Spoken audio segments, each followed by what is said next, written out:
Well, thank you, everyone. We're going to start off our afternoon session with the plenary from Dr. Mark Rains. Dr. Rains is Florida's second Chief Science Officer appointed by the governor on March 30th, 2021 of last year.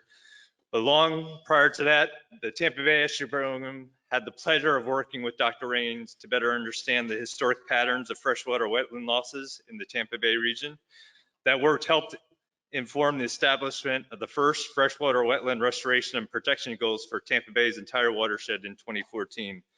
The established goals recognize the proportionate historic loss of both forested and non-forested wetland habitats stemming from Mark and colleagues' work in the major basins draining to Tampa Bay. More recently, and right about the same time as he was appointed as Chief Science Officer in March of 2021, Dr. Rains helped inform the state's response and efforts to close down the Piney Point facility. Dr. Rains has a wealth of experience in Florida environments and beyond. He currently serves as a professor and was a past chair and director of the School of Geosciences at the University of South Florida. He earned his bachelor's degree in ecology, behavior, and evolution from the University of California at San Diego, his master's degree in forest resources from the University of Washington, and his PhD in hydrologic sciences from the University of California at Davis. Dr. Rains is also a certified professional wetland scientist, and he has years of experience in both the public and private sectors in Florida, Alaska, and California. Please help me welcome Dr. Rains to the stage for his plenary discussion this afternoon.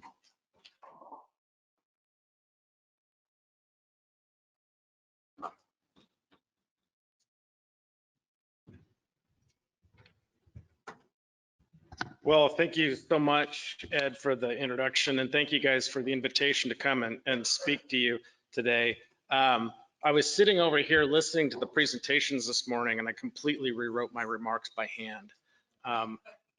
Sadly, my handwriting is terrible, so I may need someone to come up and interpret for me if I run into a barrier. Let me add a little bit more to that introduction, which was wonderful, because I think it'll contextualize maybe what I'm want to talk about today. First and foremost, I mean, my day job is I'm a professor of geology at the University of South Florida. My expertise is in how water connects landscapes from ridges to reefs and controls the structure and function of the ecosystems with which it interacts. And I think that informs everything that I do, right? I mean, there's the old saying, if you have a hammer, every problem looks like a nail. So every problem to me looks like a problem of the way water is connected in our landscape and the way those connections have been altered over the many years. The other hat I wear, of course, is as Chief Science Officer. That was a position created by Governor DeSantis really within 2 days of taking office. He signed Executive Order 1912, achieving more now for Florida's environment, I think is what it was called. There was a lot of provisions in there. The CSO was one of them. And it created that position and tasked it with using the best available science to underlie environmental preservation and policy in the state of Florida. Embedded that position in the Department of Environmental Protection here in the state of Florida. And I think that's an important consideration, and I'll return back to that a little bit later on.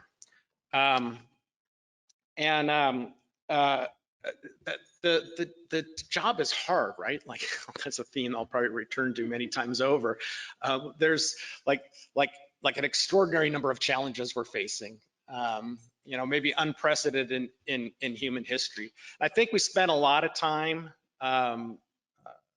thinking about and talking about climate change for good reason, right? I mean, it presents an existential threat to most everything we do, especially in a place like this, close to the water's edge. But I do think that, you know, climate change is sort of a slow burn. The major manifestations are at some time in our future, sort of increasingly creeping up on us. But when we focus on that, and I think the media really gets a hold of that, we lose sight, I think, of the other crisis. And it's a land use, land cover change crisis. And that's not a slow burn. That's not something where the manifestation is sometime in the future. We're like in it here and now. And we're way into it. It's like this big uncontrolled experiment. And what happens if you fundamentally transform, we're in Florida, so let's talk from that standpoint.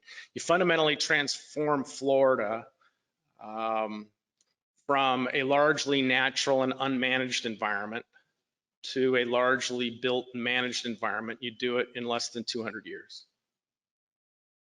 And I'll give you some examples. I'll start, I wasn't going to talk particularly about that, but I'll start here in Tampa Bay. I mean, this work we did with EPA Region 4 gave us a wetland program development grant. It went through Tampa Estuary Program. They partnered with USF and Balmoral Group. Hi. And we did a lot of things with that leading up towards this sort of interagency compensatory mitigation framework. But inside that, we started looking at landscape change, like land use, land cover change, particularly wetland loss. And the Tampa Estuary Program had set the baseline as the 1950s. So that becomes, time zero. And then we looked up until that point in time, which I think was the late 2000s, the aughts, 2007 or 8 flux that we used.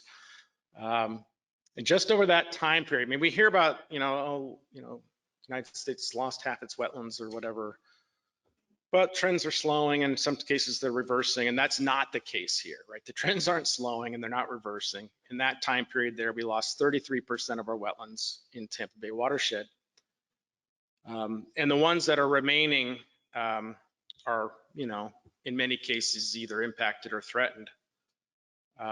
A little bit after that, and we haven't finished this work, it's just sort of a side hobby. We started thinking about, you'll hear whisperings that, oh, well, wetland loss is partially offset by artificial water bodies, stormwater ponds. And maybe that's an area thing, maybe it's a function thing, maybe it's neither. So we set a student on that. We said, well, is that true? How much of the loss of wetlands in Tampa Bay watershed has been offset by artificial water bodies? So these are like reservoirs, stormwater ponds, golf course features, you name it. And it turns out from an area standpoint, not much. About a third of the wetland loss is, partially offset from an area by area standpoint by artificial water features. Let's not worry about, offset of function because they're real different beings, and, we could have a long conversation about how they're not doing that in some cases and maybe are in others. But what was really interesting to us was the distribution, right? I mean, we've been pushing outwards in Tampa Bay because we already finished the coastline. We're moving up into the headwater settings. That's where the wetland loss has been over the last 50 years. But we've been busy then infilling the urban areas. So all that gain, or most of that artificial water feature gain, is in the interior. It's in the core around the Tampa Bay or around Tampa Bay shoreline. So there's like this, it's not only that we haven't replaced it in terms of area, but we've redistributed too, like the impacts are in the headwaters, and we're putting artificial water features down in the tailwaters. I don't actually know what that all means, but I watch that and I think, man, it's like this fundamental transformation of the waterscape. Like it looks really different than it would have to somebody who moved here first in 1950. And there's plenty of them who first moved here in 1950. And this is a real different place. I won't mention a person, but I looked at her moments ago. She told me about going to USF back in the day and driving through citrus orchards from I-275 up to campus. It was out there. You don't see much citrus between I-275 and the Tampa campus anymore. Again, just this fundamental transformation. The place I really want to talk about from this standpoint is the Indian River Lagoon. And we've done some work over there. We even took a deeper dive, not just the 1950s. We went back to the 1850s there. We got the old public land survey system maps and notes. And we, you can really get to know the surveyors by name and what words they use to describe things, and draw some pretty detailed maps of what in this case, St. Lucie County looked like in the 1850s. And we mapped in that case all the wetlands and all the channels. Now remember, if you haven't been there before, I'll tell you, St. Lucie County is flat. It's like so flat you could see a sunset between the cow's legs. Like it is flat. So like when rain fell out of the sky, it kind of stayed local. It didn't move very far. So a lot of wetlands and not many channels. Specifically, it was about 65% wetland in the 1850s. Today, it's 9%. And there was 0.1 kilometer of channel per square kilometer. Okay, today, there's 25 kilometers of channel per square kilometer. And if you buffer those channels by 100 meters for no other reason than I think that matters. In the 1850s, 2% of the county was within 100 meters of a channel. It was almost all in wetlands in that buffer. Today, it's 85% of the county is covered by that buffered area. Most of it's agricultural area, but also quite a lot of urban. So you think about, and I don't think, by the way, that St. Lucie County is unique. Like, I think it's like actually pretty typical of Florida.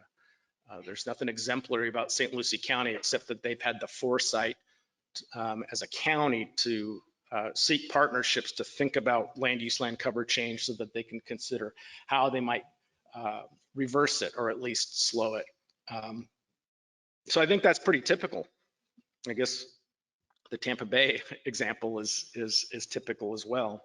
So if you think about, let's go back to St. Lucie County because I think it's a great example. You think about the pathway of a drop of water.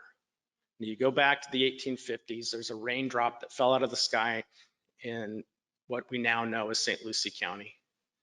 So remember, 65% of it was wetlands, so the chances are it landed in a wetland. There's noted water quality benefits of wetlands.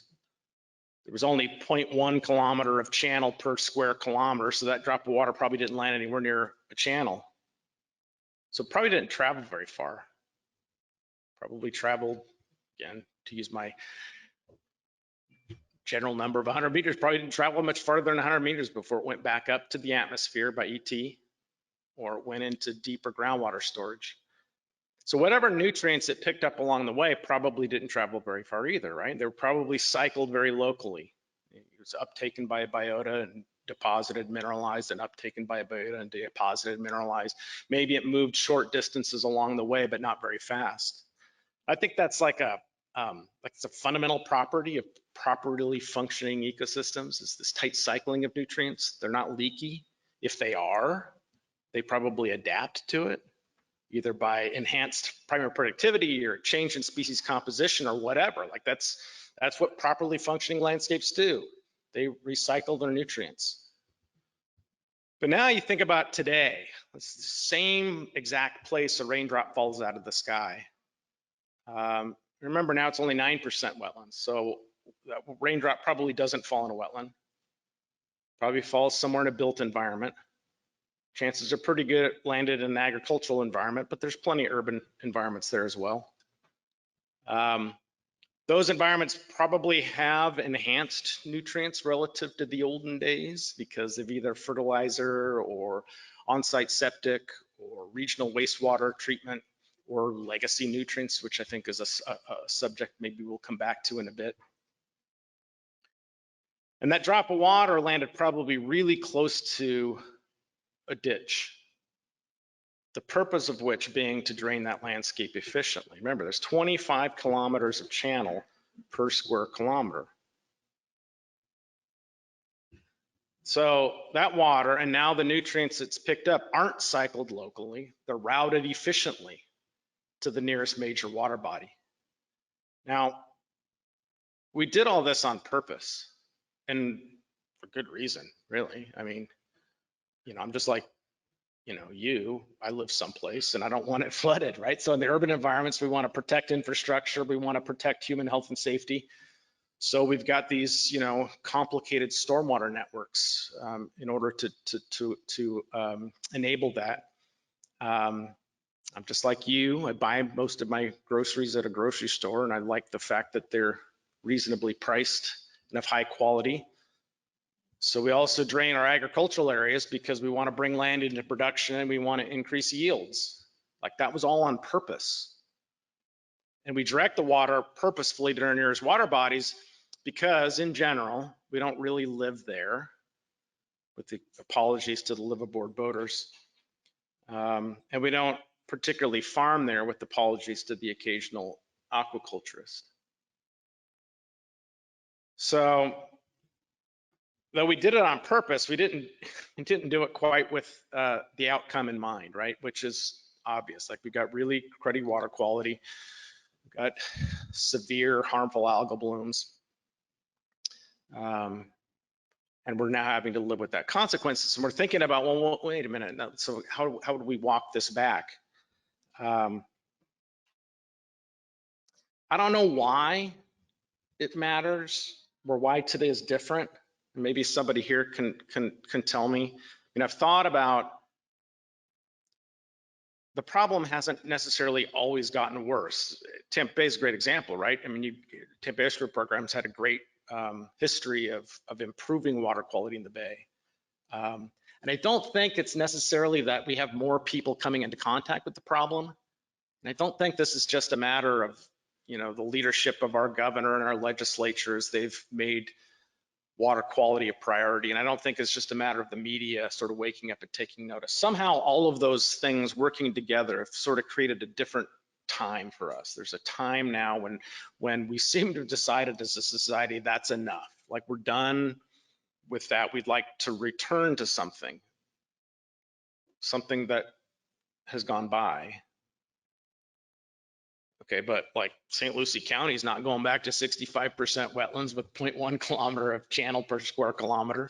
Like, that ship sailed, right? There were 22 million people, residents, 130 million visitors annually.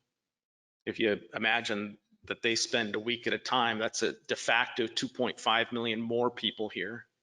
So now you're upwards towards 25 million people. We have the 4th largest economy by GDP in the nation. Like, we're not going back to the way Florida used to look. Period, full stop. I'm sure it was beautiful. It's probably a little buggy. But it's simply not compatible with our ways and quality of life. So instead, we're charged with creating sort of an alternative landscape, right? Something that provides the sort of functions of the old landscape, but is compatible with the new. It's a huge challenge. All by itself, it's a huge challenge. It's a particularly huge challenge because it's not like the pace of development has slowed, right? We all heard the same numbers. 1,000 people a day move to Florida. And then on top of that is the thing that I threw out of the conversation, not 30 seconds into this, but is really centrally important: climate change, which at a minimum is a force multiplier. At a maximum is an entirely different set of forces that drive water quality degradation itself. But even though it's hard, it's worth doing. And even though we don't have perfect knowledge, it's worth applying the knowledge we do have.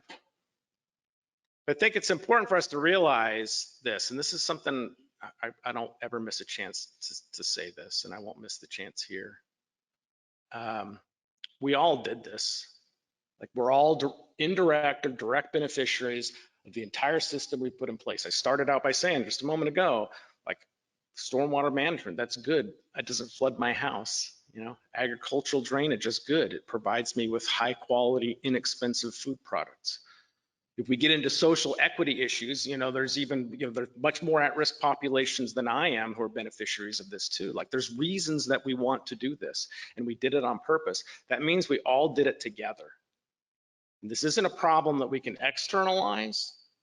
You can't point and say it's ag's problem, or it's development's problem, or it's the state's problem, or it's anybody else's problem other than the people in this room. We all did it together. That means the solutions happen together. That's the only way out, right? And it's the only way out in part because it's not going to be inexpensive or easy or convenient. It's going to be the opposite. It's going to be expensive. It's going to be difficult. It's going to be really inconvenient at times. But it's absolutely the only option that's available to us as we move forward. So this is the part where I went off the rails I'm going to change the page on my little notebook here, see if I can follow along with my chicken scratch. I think it's really tempting for us to think that this is a technical problem. I think most of us in this room are technical people. We think, oh yeah, well, there's got to be a technical problem to this. Those are difficult all by themselves, right? I mean, let's just take the water quality challenge. So let's focus on something relatively simple like, well, okay, so I'm interested in water quality, and I think one of the drivers of water quality degradation is nutrients. There's too many nutrients in our water. Where do they come from? That's a hard one. You know, how are they routed through our landscape? What's the fate and transport of them? Where are they stored? How long are they stored there? How many times are they used along the way? I mean, a nutrient placed on a you know, agricultural setting in the headwaters of the Tampa Bay watershed doesn't just travel, you know, uniformly straight to the bay. It does things along the way. It's uptaken into the biota, it's redeposited, it's remineralized and reuptaken. So it kind of takes a spiraling pathway as it gets there. And there's a delay function. Some of these things get buried, they get stuck around for a long time. They end up being legacy nutrients, much of which we don't even know where they are, or at least not in any great detail. And even if you then turned off the source of the nutrients, those legacy nutrients, you'll find them in the waterways for a long time. And I'll say for a long time, literally, because I don't know. You hear people talk about the legacy nutrient problem in Lake Okeechobee. I bet you if I asked you guys, we'd have like 50 different numbers, right? Somebody will say, oh, it's like decades. Someone will say 400 years. And there's these, nobody really knows what the lifespan of that legacy nutrient is. And I'll bring it back here to Tampa Bay, and Ed will recall this. I started this job literally on April Fool's Day at Piney Point. First thing I did was went to Piney Point. The second thing I did was went to a meeting with some stakeholders, and Ed was there.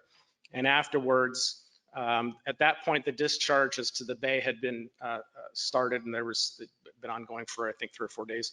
And so I asked Ed. I said, "What do we know about the lifespan of a particle of nitrogen in the bay? Like how long is it there, and how many times is it cycled?" And I don't remember exactly how he said. I don't want to paraphrase it, but I will anyway. He's like, I don't, like, how would we know? Like that's just something we don't know, right? I was like, oh man, I was hoping Ed was going to solve this problem.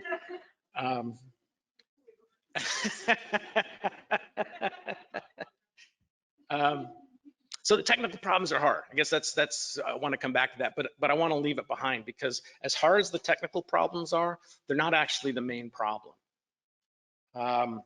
I think we always need to remain aware that this is fundamentally a people problem. This isn't a technical problem alone. The technical gives us the sort of the boundary conditions and the initial conditions and, you know, the possibilities that could be solutions or trajectories for change. But ultimately, this is about people. And let me underscore this point with an analogy. I'm sure we're all equally horrified and saddened by what's happening in Europe today. In fact, voice is almost breaking because it's the images coming out of there are so horrifying and so sad. But like, it's not the first time that happened, right? It's happened over and over and over again. And I could summarize what's happening pretty succinctly.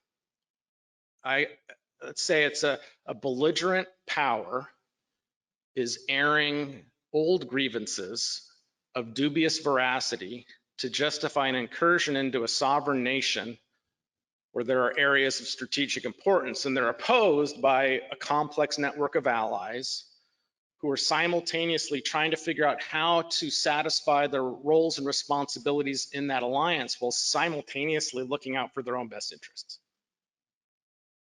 Okay, I said that about Russia and Ukraine in 2022, but I could have said that in 1939 on the eve of World War II, in 1914 on the eve of World War I, 1870 on the eve of the Franco-Prussian War, 1803 on the eve of the Napoleonic Wars, or 1783 on the eve of the Russo-Turkish War, which was when Russia first grabbed the Crimean Peninsula in the first place, which then I could have said it in 1853 on the night or the eve of the Crimean War when they lost it.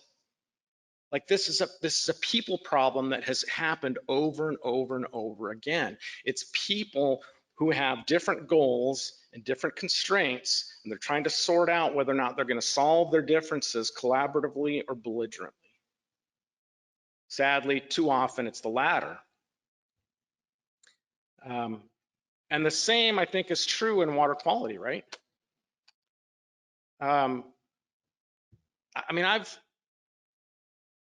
met a lot of stakeholders in my life, more so in the last year than ever before.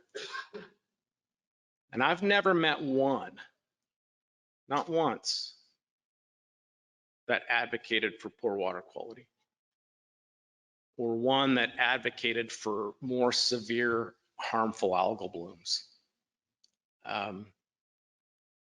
Like Washington, D.C. and Tallahassee isn't full of lobbyists, you know, extolling the benefits of poor water quality. And how much better it would be if we had more severe harmful algal blooms. Nobody wants it. And importantly, nobody wants to be blamed for it. Which implies there's a policy space where we could have a conversation and we can all agree on one thing, if only one thing, is that we don't want poor water quality, we don't want more harmful algal blooms. Like that's the start. And since we don't want that, that implies that we're willing to do something for it. But again, that's difficult. I mean, everybody comes to the table with different goals, and they come with different constraints. And then the table ends up being large, right? We got a federal government. It's the start, right? They actually have limited powers. I actually think it's pretty interesting how frequently, you know, we read about them in the newspaper, and the president said this, and Minority Leader McConnell said that. Because they really do have limited powers, right? I mean, they get to make and break treaties. I'm no constitutional scholar, by the way, far from it. But they get to make and break treaties and regulate interstate commerce. I think that's as far as the Constitution goes. Anybody got a third one? I don't think there is. That's it. That's it. Everything else, all other powers are enumerated to the states. So everything else comes down to the states. And then here in Florida, we split those responsibilities pretty, you know, acutely. Although there's a bunch of overlap, right? Chris could probably tell me more about this than anybody, but like, right, so water quantity goes to the water management districts. We have 5 of them, sort of, right? And water quality resides in the DEP, sort of. Right, so we've got all these differing responsibilities, and we've sort of passed them around a little bit. And on top of that, I mean, we're a state, right? How easy is that? But we have 2 tribes. We have 67 counties. We have 411 municipalities, and we have 1,800 special districts. That table just got really big. And so if you start taking, let's just take one problem, a simple one, let's say, and start teasing it apart. Like let's take agriculture, simple problem. In ag, they put a lot of nutrients on the landscape. They have to ditch and drain in order to manage site water balance. Some of that water gets loose, particularly during the extreme events. Maybe the BMPs work in that middle range. Like they don't really work when it's super dry, and they don't really work when it's super wet. So at a minimum, when it gets really wet, there's these big runoff events. The BMPs aren't handling that. And so they are substantively part of the problem, just like we all are. I don't mean to point a finger at them at all. I mean to point a finger at them only to talk about how complicated it is, right? Because their job is to make products which are traded, they're fungible, and they're traded on a global market. And there's plenty of places where they don't care about Florida's water quality. I would say most. Okay, but here we are in the state of Florida, we're the citizens, and we're like, oh, you know, we wish we had better water quality, and we think we'd like ag to solve that problem for us. Again, that externalization. Ag should give us better water quality. Like I said, like that global market, it's indifferent to Florida's water quality, it doesn't care. So here's the producers are trapped in an economic framework that's got global dimensions, and here we are in Florida demanding that they provide us with water quality that's got a Florida dimension only. Like there's no solution to that, right? There's no A to B solution to that at all. But again, not a one of us want poor water quality. Not a one of us want more harmful algal blooms. So how do you do that? How do you create that safe space where we can have those conversations that allow us to make progress on these problems? The state can provide some of that. You know, we do facilitate a lot of conversations, but it's always a little bit complicated, right? The state's the regulatory body. And if we're having a conversation with the regulated community, there's a power imbalance there. And the lever of power that the regulated community holds is the legislature, who then come back and there's a power imbalance between, say, the FDEP and the legislature, right? So it's really asymmetric. It's super complicated to have that conversation. It gets even more complicated if we do it publicly, as we often do, right? Florida's a sunshine state. Most of our public meetings have to be held publicly. And if we are talking publicly, then, you know, sometimes, you know, that changes the way we phrase things, that changes the things we're willing to talk about. So we're always looking for partners. We're looking for opportunities where someone else can serve as the nexus for that conversation. Someone who can actually provide that safe space. And now I'll bring it back to the National Estuaries programs. We have 4, and they're fantastic partners for the state. We lean on them. I didn't realize until I took this job, I didn't realize how, but there I was. It was afternoon of my first day, and I'm like, hey, Ed, can you fix this for me? That wasn't a one-off. You know, here in Tampa Bay, they've got a policy board, a management board, a technical advisory committee, a nitrogen management consortium, and I think a community board of some sort. Did I get them? That was not bad, wasn't it? And by governance or statute, they include stakeholders from everywhere, including the state, right? So it puts the state not in a position of the regulatory body who's bringing together a bunch of the regulated community to talk. They're just a regular stakeholder. That's a safe space, right? The estuary program is not a regulatory body unto itself. And I think that enables them or puts them in a position where they can really serve as that safe space, a place that people can come and have conversations and throw around some ideas without feeling like you know, the regulator's going to take off and immediately apply it. And we use that safe space a lot. We use it routinely. I mean, Ed was just talking about work that we did back about 15 years ago is when it started. Again, that was EPA Region 4 Wetland Program Development Grant, so they're a stakeholder in that. Tampa Estuary Program, USF, Balmoral Group. And then with all of the Tampa Estuary Program stakeholders, we were able to broaden that conversation, and we made good work, right? I mean, I thought that was, I was one of the things I'm most proud of in my career was the outcome of that. So in sort of a proactive mode, they can serve that role. But in a reactive mode, they're just as valuable, if not more so. Right? So the Piney Point was a great example. Piney Point, the owner operator, if you're not aware of it, there was a leak in one of their ponds. There was thought that there might be a dam collapse. They began discharging water to Tampa Bay, and everybody was trying to figure out how to respond, right? Estuary program, the counties, the state, the municipalities, everybody's trying to figure out what the heck is happening. And just where do you go? Like, am I supposed to pick up the phone and, you know, call Tom and Tom's going to call somebody. I mean, like it would have been a nightmare of coordination. But for Tampa Estuary Program, who was able to put together a framework where we could all come into, first it was it weekly at first, then it was bi-weekly meetings. There'd be 40 of us in those meetings, all set up by the estuary program, a safe base where we could all go, we could all say who's got resources to go out and do sampling today. You know, who's covering this area, who can cover that area.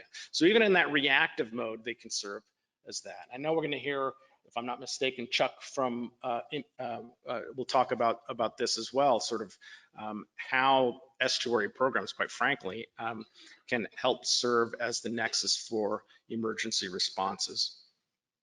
So I think I'll close there, and I'll just say this. On behalf of the state of Florida, thank you to the estuary programs. On behalf of the citizens, thank you. But more from a personal standpoint, from my standpoint, I really appreciate that all that you guys do to enable us to meet these water quality challenges head on and make progress. Thanks.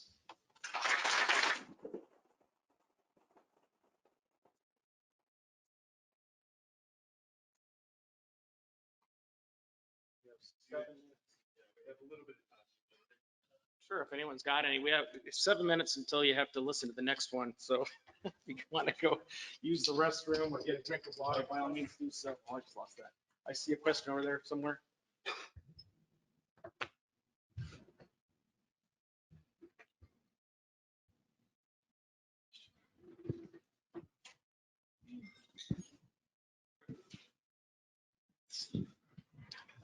Hello, I'm from Sarasota and we get red tide all the time. And one of the things that some friends and I have talked about is we don't have a lot of refuges for recovering from red tide. And so we've kind of thought, is this something that we need? And I just wonder what your thoughts are about refuges, natural aquatic refuges in Florida, and perhaps the value of them. Yeah, I'm an enormous fan of green infrastructure of all kinds. I mean, again, I think what's the basic problem? Well, as I laid it out, which clearly indicates my bias, it's land use, land cover change. Like it's the transformation of the landscape. And as we put together sort of an alternative ecosystem, I'm not imagining some sort of fully engineered, sterile landscape. I'm thinking about like, how can we use green infrastructure to provide many of those functions and services, even though it's in a reduced context. Like we're not going back to the way it used to be, but we can go back to some of the ways it used to be in some of the places and use those as opportunities to provide those. I just say, to me, it's an easier lift. I mean, restoration is hard, but it's not that hard. And if you get it even remotely right, then the biota are going to populate it. They're going to take advantage of it. I think it would be harder to imagine a fully engineered landscape that did all those things. I just think there's too many moving parts we don't fully understand, right? I think that's something that we can always keep in mind is that going back to I dismissed the technical problems like they weren't as hard as the people problems. I still think that's true, but the technical problems are still vast, right? Like we don't really understand how things work in so many ways. But lacking perfect knowledge doesn't mean we can't act, and that's an easy way to act. Restoration, refuges are, to me, low-hanging fruit as we start putting the landscape back together.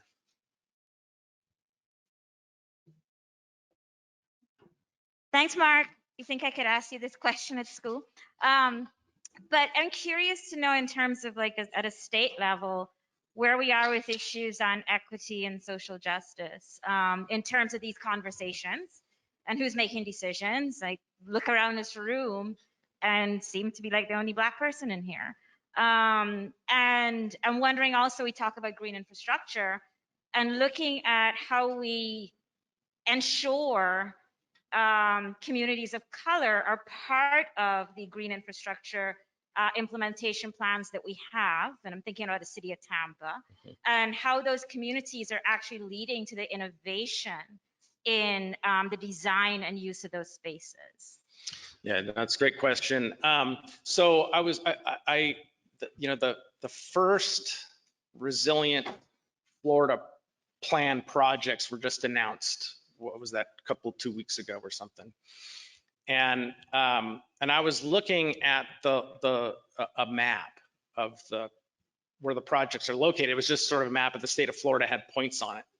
And it kind of looked to me like a heat map for where the money and power in Florida are.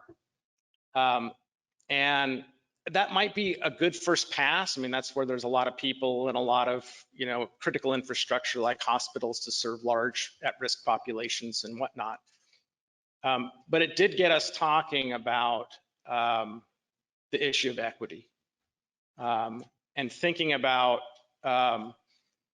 is this just about who has the most money to have a resilience plan that meets statutory requirements to get into that program in the first place? Is this just about who's got the financial wherewithal to have grant writers that write good grants that get attention?